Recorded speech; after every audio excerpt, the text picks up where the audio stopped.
So now we will discuss the other approach for this week, that is particle swarming optimization, in which it is a very clever approach, if I say so myself. So basically, what we have is, we let's say this is a grid, and there are number of particles or number of some entities. Let for now let's call them ants. So number of ants are arranged, and here is one solution or one sugar particle or sugar brick that they want to collect. So based, what will happen is, we will see that this particular ant, or whichever is closer, this or this, one of these ants will know that it can see, or it it can feel that it is much closer to the optima or the sugar. So that is actually the relative closeness, that is the fitness. So it will have much more fitness value, relative fitness, compared to the other, and it will tell this same thing to the other ants via the scent that they release. And what will happen is, the other ants, they are moving in some direction. So what will end up happening when they get this signal from this ant which is the closest to the actual solution is, they will transform their velocity or move. Let's say they are moving in this direction, and here is one ant who by somehow has told them telekinetically that okay, the correct solution is somewhere here. So they will have their some inertia of moving forward, and they have some their own experience that I should go in this direction, or let's say in this direction to, let's say the ants have their own experience, and that experience tells them that I should go in this direction to get to the optimum solution. And the best ant is telling them to move in this direction. So what will end up happening is, they will end up moving into a direction that is a weightage of all these three directions. So this is called inertia. This is called global optima, means the direction from inertia, direction from global optima, and direction from its own personal best.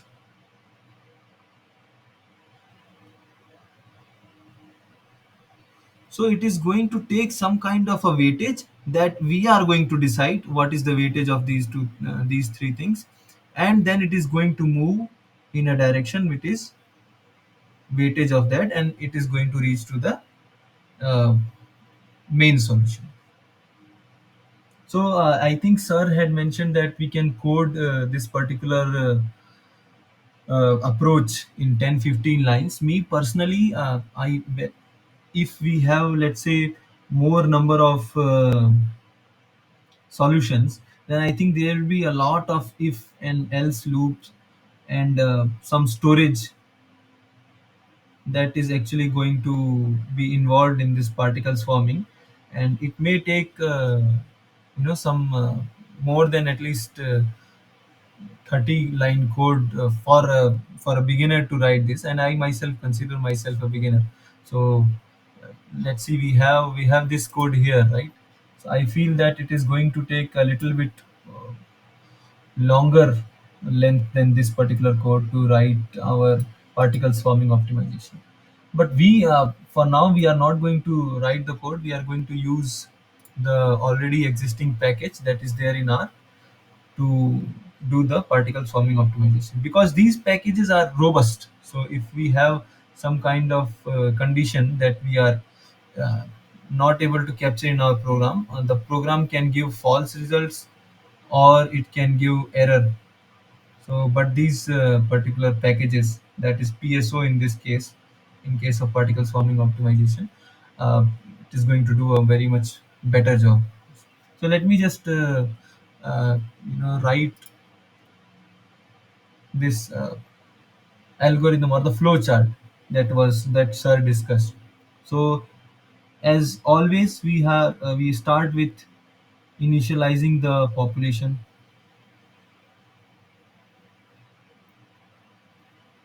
Then what we go, we calculate the fitness, that is closeness to the sugar. And when we have calculated the fitness for all these ants or all these solutions, then we are going to modify the direction in which each solution is going to move.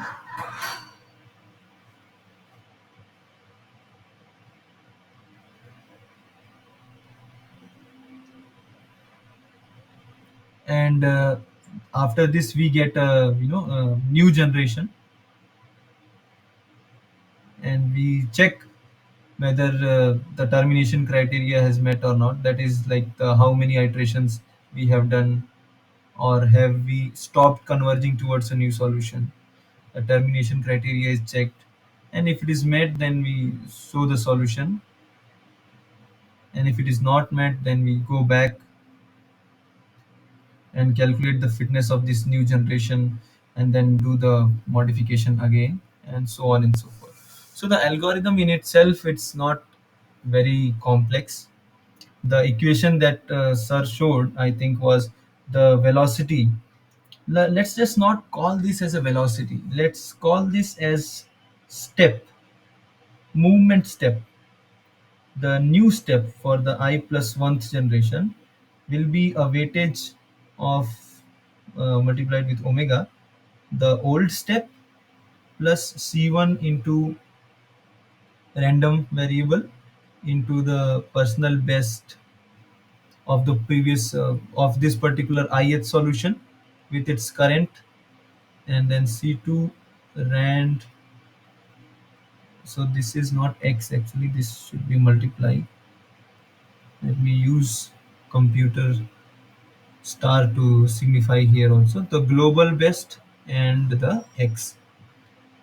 Okay, so what we have done here is, this is our step, that is delta x, that we are going to decide. This is the omega, that the weightage we are going to give to delta x. It is the c1, that is the weightage we are going to give to the ant's own memory. So let's say the ant was like no, for me this is the best solution I have. Let's say the ant here, it was telling no, for me if I go right and left, I am going to move away from my best solution, because let's say the it is at a particular local optimum. So ant will say this is my best solution. So if we give low weightage to this particular difference between its current solution and the best solution, the current position and the best position, so the ant will leave the particular local optima, and it will move towards the global optima. If we give high weightage, it is going to stay here, it is not going to move that much. And this is the weightage given, this c2 is the weightage given to the difference between the global optima and the ant's current position. So for this particular ant or a particular solution, how many things do we have to store? So we have to store the delta x, we have to store its personal best, we have to store the global best. So for, so global best can be same for these things, but for each of these thing, or delta x also can be same. So one variable, at least one variable, that is the personal best, and the xi, the current position, we have to store for each solution. So what we can say is, along with the current position that always we store, we have to store the personal best position also. So how do we visualize this? Let's say, let's use this curve that I made. This is a small dip, and then this is a big dip, and this is my xi, or the current position. So this will be this particular solution's best, and it came from here. So initial was here x naught, and it is going towards the global optima, global west. It is going slowly with delta x, and one time it came down, and then because of this again global optima and this particular part and this particular part, it came out of this, oh sorry, it came out of this local optima and went. So previously, before coming to this particular personal best, it had some initial personal best or some value, but after it came, it crossed this thing. The personal best value is this particular value of x, which it has crossed, and still it is moving forward because it has to reach the global optimum. So let's say if we, as we have seen in genetic algorithm, if we want solutions at all the possible local optimas, what we can do is we can give a higher weightage to this particular C1, and what it will do is it will reduce the new step that we are going to get. Like if we can give higher C1, lower C2, and lower W, then it will, when it comes to a local optima, it is going to stay here. It is not going to go to the global optima. So if we do that, we can actually get uh, kind of a lot of local optimas. And if suppose some solution was here and it moved towards the global optima, we can get global optima and all the other local optimas also. And if we give a higher value of C2, then all the solutions are going to converge towards one global optimum. So I hope something I was able to explain something, Mr. Manohar. Yes, sir. So do you have any doubt in this approach, like how theoretically this works? Because No, no. we are not going to code this. We are going to directly use the thing. So it is actually good to understand how this particle swarming actually works. Logic I understood.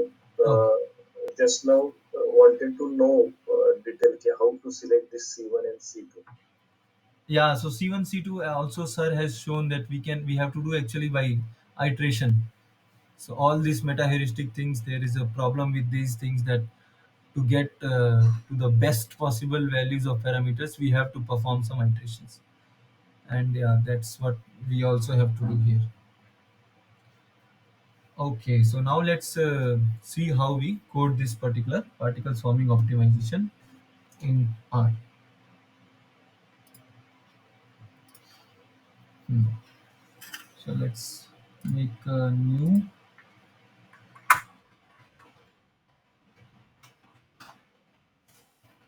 question 3. Let's copy some of the plotting, at least we can copy from here. Keep the same function since we have already crossed a lot of time. So we'll use the same function. Let me just erase this and this and this also. Yeah. So we have now plot. Okay.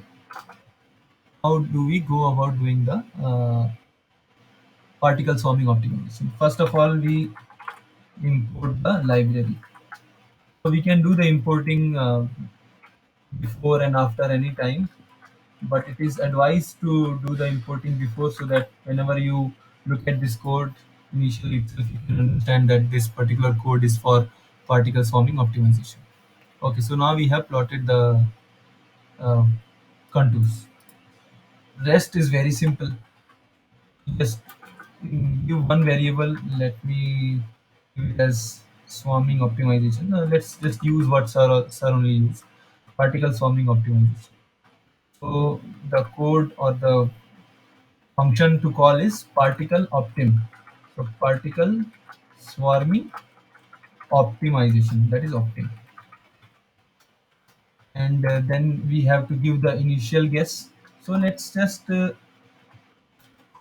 like we were doing earlier, let's do that. So the initial guess is, let's say, 0 comma 0, and we give that initial guess here.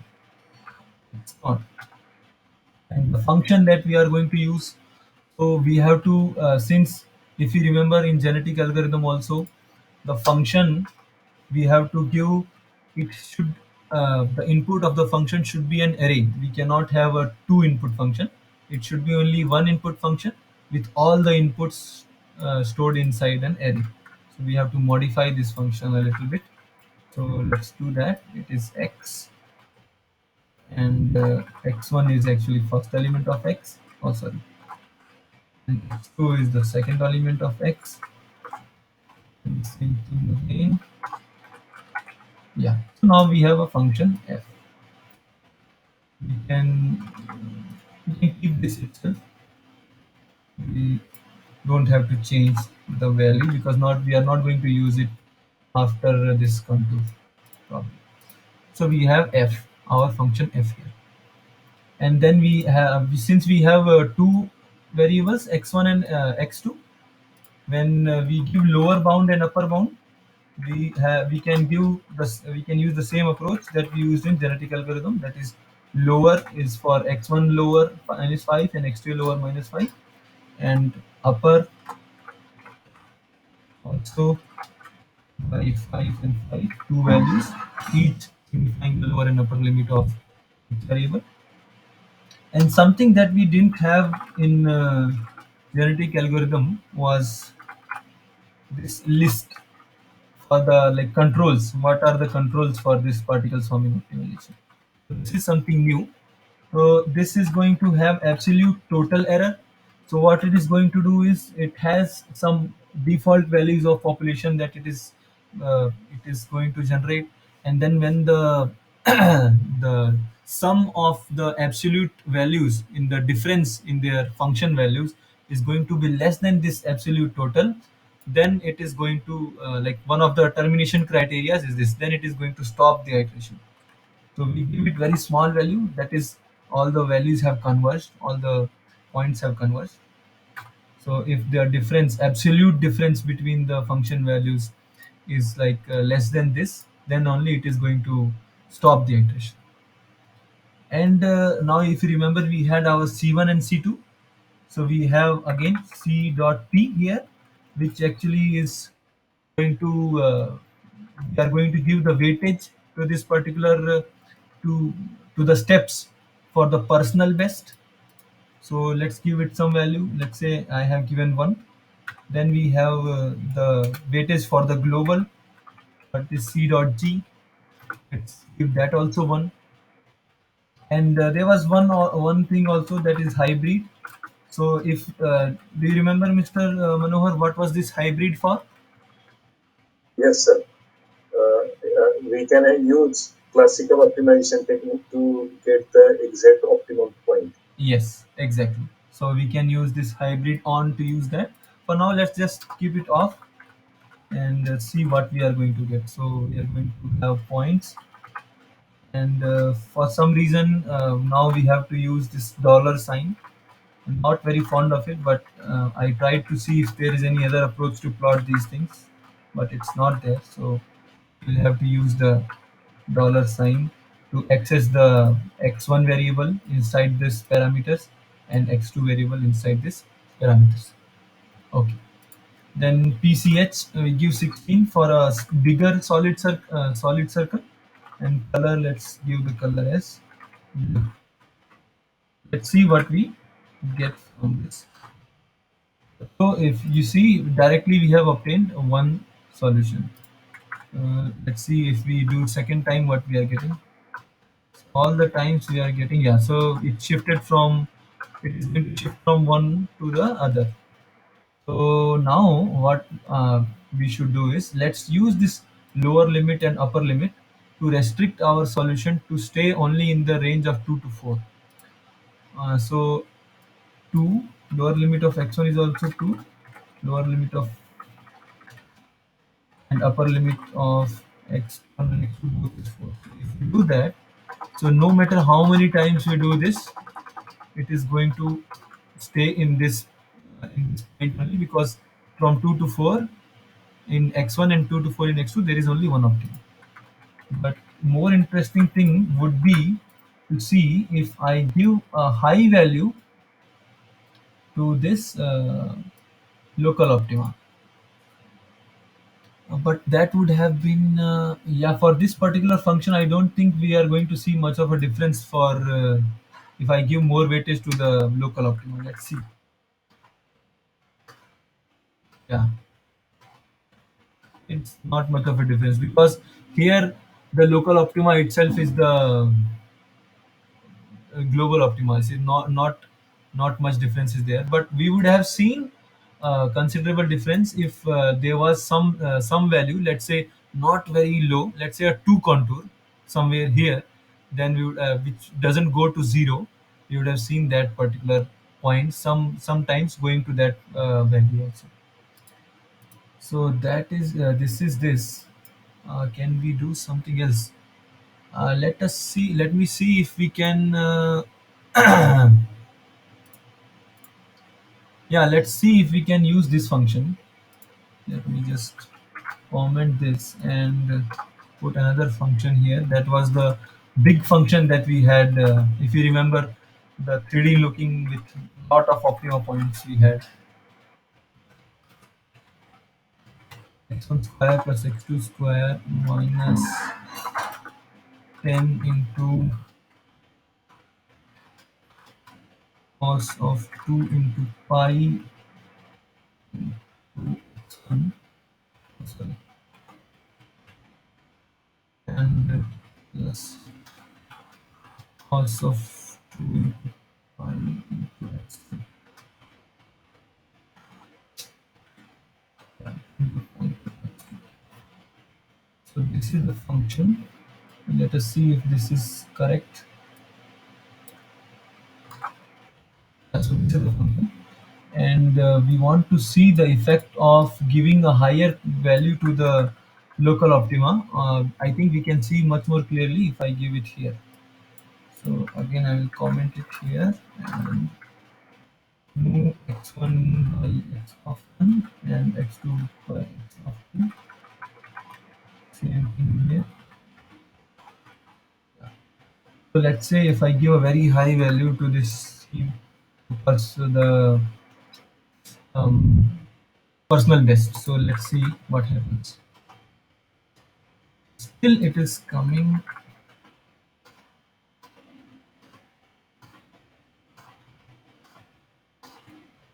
Okay, so for some reason it is still going to this thing. Maybe if